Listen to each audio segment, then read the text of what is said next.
I've got a lot to discuss on the topic of remote working because I've been doing research and writing about remote working for the past year or more, individually and with some colleagues who know even more about it than me.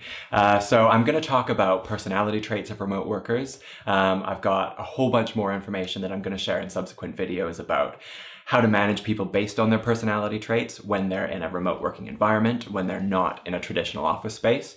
So that'll be really interesting to talk about how to manage people based on their kind of history of work, their personality, the way they think, act, and behave at work.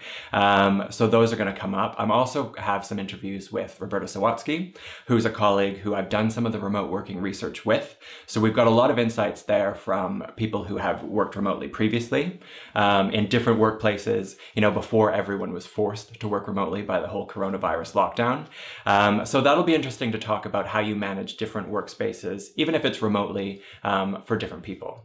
I've got some best practice examples too, some of it from how ideally a remote working environment or workspace should be set up.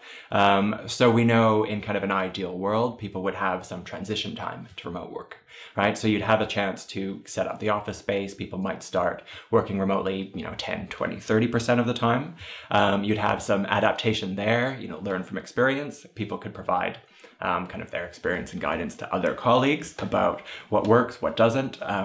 In an ideal world, you'd be able to set it up kind of slowly and gradually, and be able to develop the whole recruitment onboarding process that you normally would for a traditional working environment in that remote working space.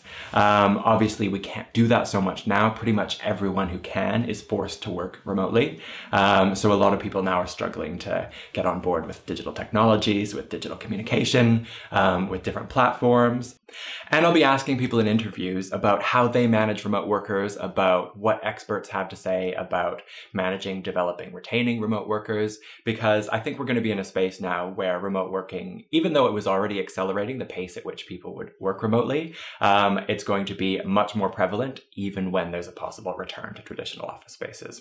So there's a lot of insight about how to manage people when they're in a very different kind of physical, psychological, emotional space, working remotely because they're in a crisis situation where they have to, compared with people who are working remotely in an ideal situation because that's where they want to be and it's the environment they've set up, versus managing people in a traditional office space. The good thing is there's actually a lot of research out there about how to manage people remotely, some of which I've done and I've worked with on colleagues. So I've got a lot of insight about that I want to talk about really specific steps and actions in subsequent videos. But I think some of the interviews with experts on remote working and people who are working remotely is going to be really useful to see how to manage and develop either yourself or others in a remote workplace. One of the advantages of that is because there's so much more flexibility when people are working remotely in how they design their environment and their schedule, that sometimes there's a lot more freedom in how people get their job done, which can sometimes lead to positive effects, sometimes leads to challenges when there's all sorts of stuff in your home office environment that you can't control, whether you've got, family around or you've got kids running around who are interrupting you and you can't get into an office to get away from that environment. There's going to be some really serious challenges that a lot of people have already experienced, but that are going to build up in the long term as well. So there's a lot we have to do to think about how to manage remote workers in the long term, as well as transitioning in that way in the short term.